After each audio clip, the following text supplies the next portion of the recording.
you don't forget to stop. If you're in the mood, we can take it to the moon. Just like a movie scene, table for two. No need to be fed, I want you instead.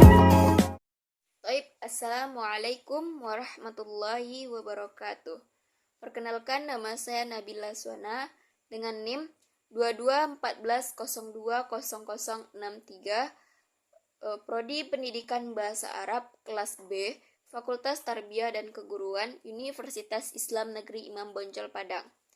Baiklah, video ini saya buat untuk memenuhi tugas mata kuliah hadis tarbawi dengan dosen pengampu Dr. Zulheldi MAG. Langsung saja. Alhamdulillahirabbil alamin, wassalatu wassalamu ala asyrafil anbiya'i wal mursalin wa ala alihi wa ashabihi rasulillahi ajma'in. Amma ba'du. Pertama dan utama sekali, marilah kita panjatkan puji dan syukur atas kehadirat Allah Subhanahu wa taala yang telah memberikan rahmat dan karunia-Nya kepada kita semua. Dan tak lupa pula salawat beriringkan salam kita kirimkan kepada junjungan alam Nabi besar Muhammad sallallahu alaihi wasallam dengan melafazkan Allahumma shalli ala sayyidina Muhammad wa ala ali sayyidina Muhammad. Baiklah, saya tidak akan memperpanjang mukadimah. Langsung saja kita masuk kepada materi yang kelima, yaitu mengenai tentang menggunakan siwak atau menggosok gigi sebelum melaksanakan ibadah sholat. Adapun hadisnya adalah sebagai berikut. Haditsu Abi Hurairah radhiyallahu anhu 'anin Nabi sallallahu alaihi wasallam qala laula an asyqa 'alal mu'minina wa fi haditsin Zuhairin ala ummati la amartuhum bisiwaki 'inda kulli sholatin. Rawahul Bukhari wa Muslim wa Tirmidzi wa Nasa'i wa Abu Dawud wa Ibnu Majah wa Ahmad wa Malik wa Darimi. Adapun arti dari hadis yang kelima ini adalah sebagai berikut. Hadis yang disampaikan oleh Abu Hurairah dan diriwayatkan oleh Bukhari dan Muslim, Tirmizi, Nasa'i, Abu Daud, Ibnu Majah, dan Ahmad, Malik, dan Darimi. Dan Nabi Shallallahu Alaihi Wasallam bersabda, jikalau tidak memberatkan atas orang-orang beriman dalam hadis yang berasal dari Zubair, atas umatku sungguh aku akan memerintahkan mereka dengan bersiwak atau menggosok gigi ketika setiap akan sholat. Dan adapun penggalan hadis dari hadis kelima ini adalah sebagai berikut. Laula jikalau tidak, an bahwa asyukko memberatkan, ala atas, al-mu'minina orang-orang beriman, la amartuhum sesungguhnya aku akan memerintahkan mereka bisiwaki dengan bersiwak, inda setiap kulli sholatin setiap akan sholat. Dan adapun isi kandungan dari hadis yang kelima ini yaitu tentang menyampaikan pelajaran penting tentang menjaga kebersihan mulut dan merawat kesehatan gigi. Isi kandungan dari hadis tersebut adalah sebagai berikut.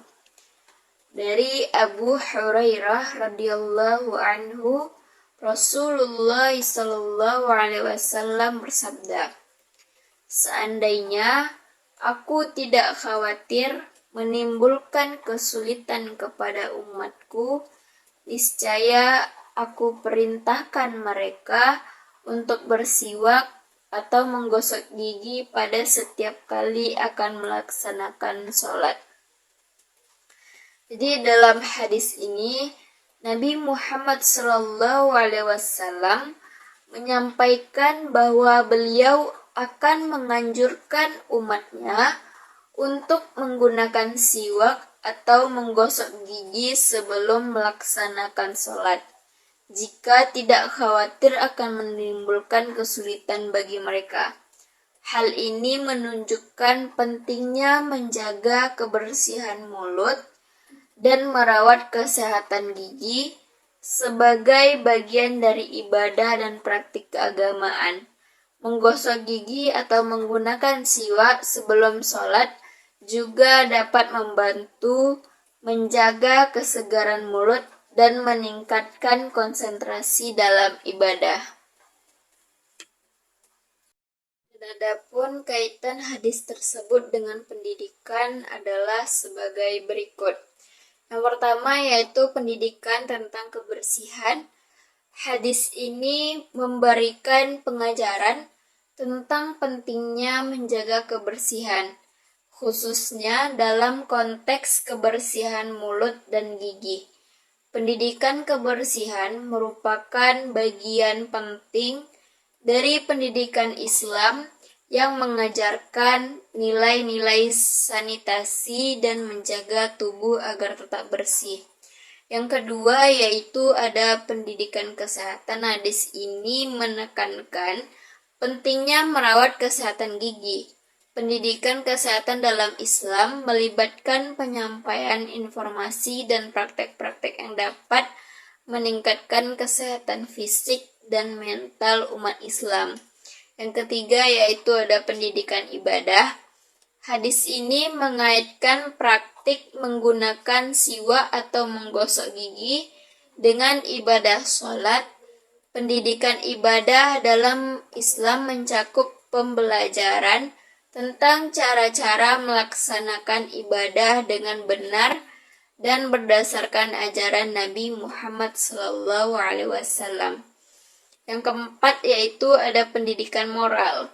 Hadis ini mencerminkan kebaikan moral yang diajarkan oleh Nabi Muhammad SAW kepada umatnya, yaitu menjaga kebersihan dan kesehatan.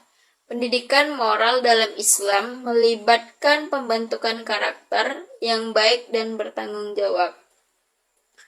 Yang kelima yaitu ada pendidikan ritual keagamaan.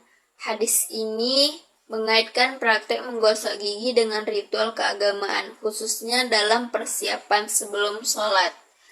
Pendidikan ritual keagamaan dalam Islam mencakup pembelajaran tentang tata cara dan tuntunan dalam menjalankan ibadah. Selanjutnya yaitu ada pendidikan kemandirian. Hadis ini mendorong umat Islam untuk mengambil inisiatif dalam menjaga kebersihan dan kesehatan pribadi mereka.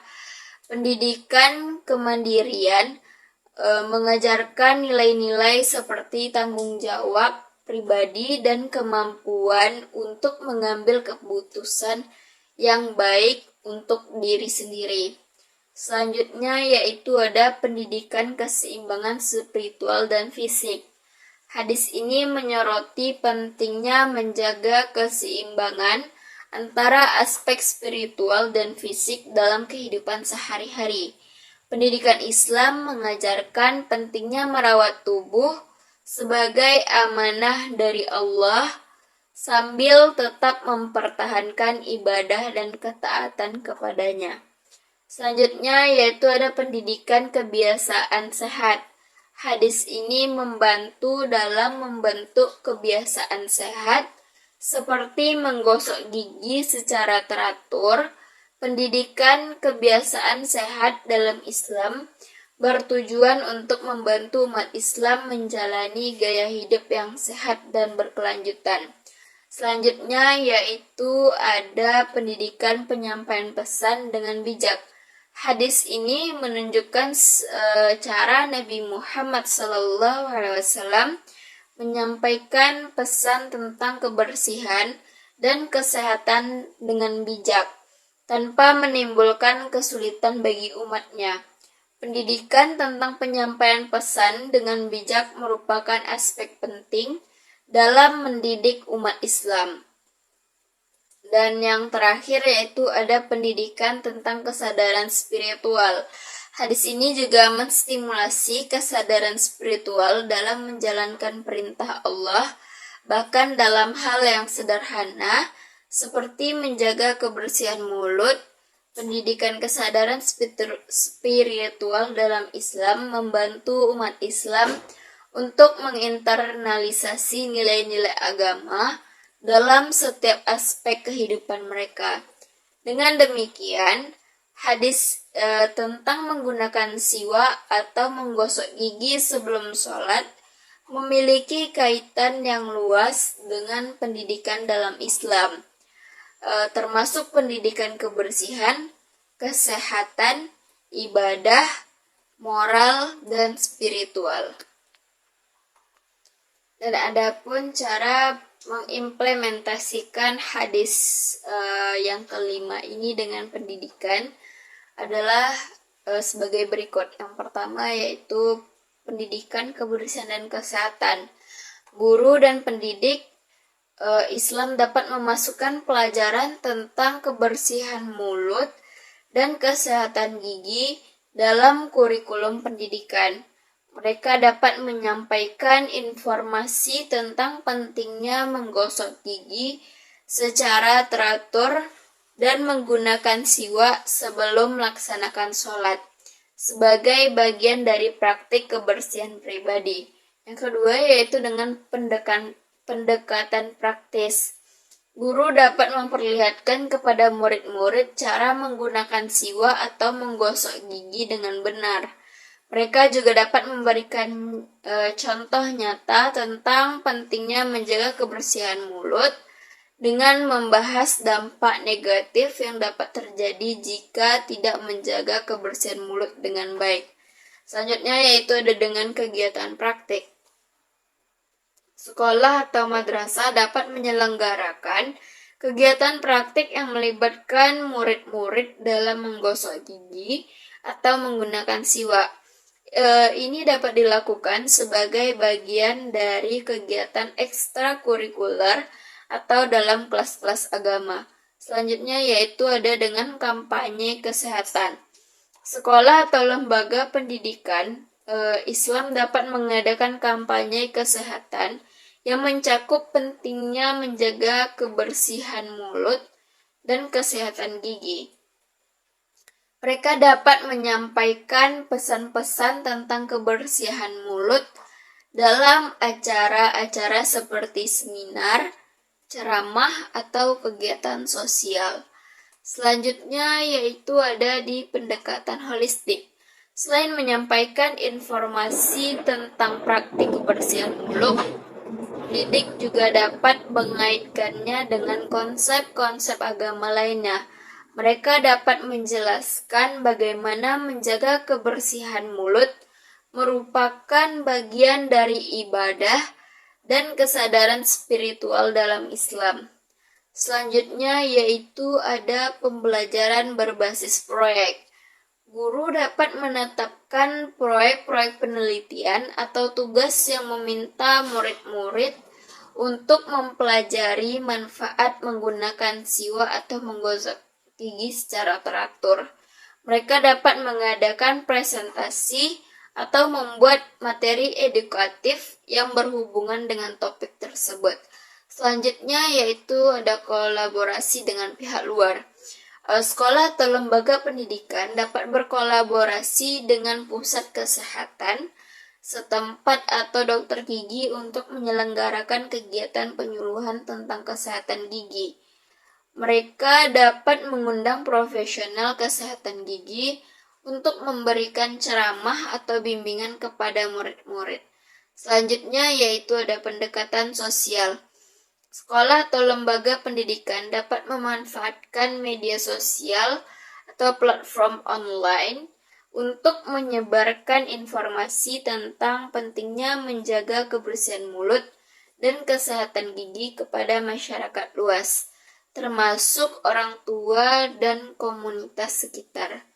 Dengan mengimplementasikan pendekatan-pendekatan ini, pendidik dapat membantu mempromosikan praktik menggunakan siwak atau menggosok gigi sebelum sholat serta meningkatkan kesadaran tentang pentingnya menjaga kebersihan dan kesehatan gigi dalam komunitas mereka.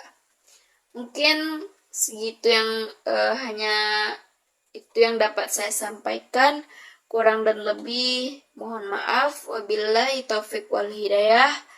Wassalamualaikum warahmatullahi wabarakatuh.